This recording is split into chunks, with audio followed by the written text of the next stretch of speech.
Hey everyone, I'm sat here on the floor of my flat again, doing some more videos for you. I've decided to go through some of my oldest videos where I've done ideas that I think are like my biggest ideas, my biggest bits of advice to people, and redo those videos now that I'm a little bit better at talking to camera, a bit better at formulating my opinions. Some of the early videos are cringe as fuck. I'm stumbling to think of what to say next. There's tons of cuts. Like nowadays, I feel like I'm a lot more lucid, a lot more relaxed. So I want to go over those ideas. I won't say probably too much different because those are like pretty fundamental ideas I have, a lot of them. But I will I will redo them as best I can. Just as I was saying, I'm lucid and I can speak, and now I start stumbling over my words. First one we're going to do is change your environment. This is quite an old video now. It's been shot on my old camera, so I can tell it was at least 6 months ago. This is something I tell guys who look a little bit stagnant. Like they'll typically be guys who have started on self-improvement for a few months, they've had some success, but they get a little bit burnt out, they get bored, or they're not living in the best place to get the most out of the self-improvement drive.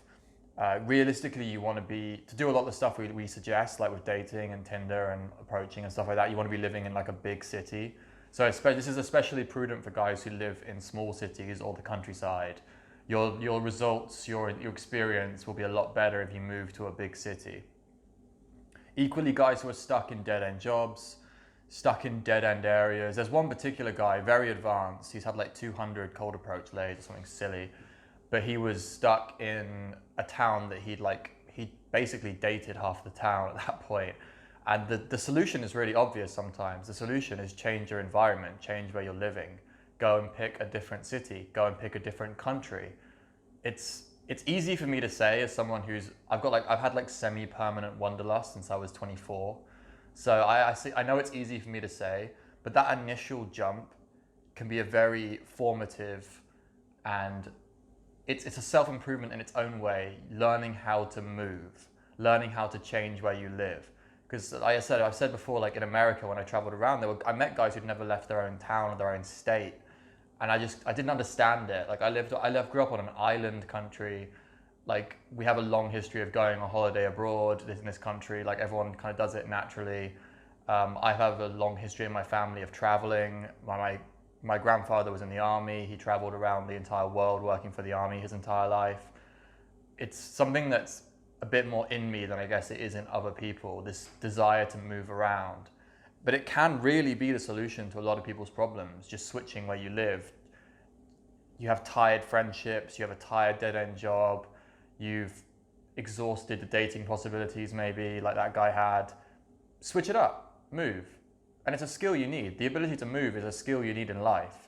Like at some point you might have to move for work, you might have to move for your loved ones and your family. Being able to move is actually an important life skill, an important life skill to be able to rock up in a new area and build a life there. I'm a little bit more transient, is transient the right word? I don't really live anywhere longer than 6 months. I said this to a guy on another thread, like he was talking about soft nexting girls, which is like a technique that Caleb Jones uses where he doesn't talk to a girl for like 6 months if they've had like a big argument. And like, there's no point me doing that sort of stuff, like that long-term retention sort of stuff, and I'm not going to be in any place longer than like 6 months. So yeah, that's not the kind of stuff I do. Like I'm very much pure short-term casual relationships, jumping from spot to spot. And I probably will do this till my early 30s. I'm a big believer in switching up where you are, switching up where you live. Move around, see the world. There's so many good reasons to change your environment. So if you think you've become stale where you are, find the courage to move and learn the skills that come along with that. You're probably a little bit too comfortable, and a move will do you good. All right, guys. Peace out till next time.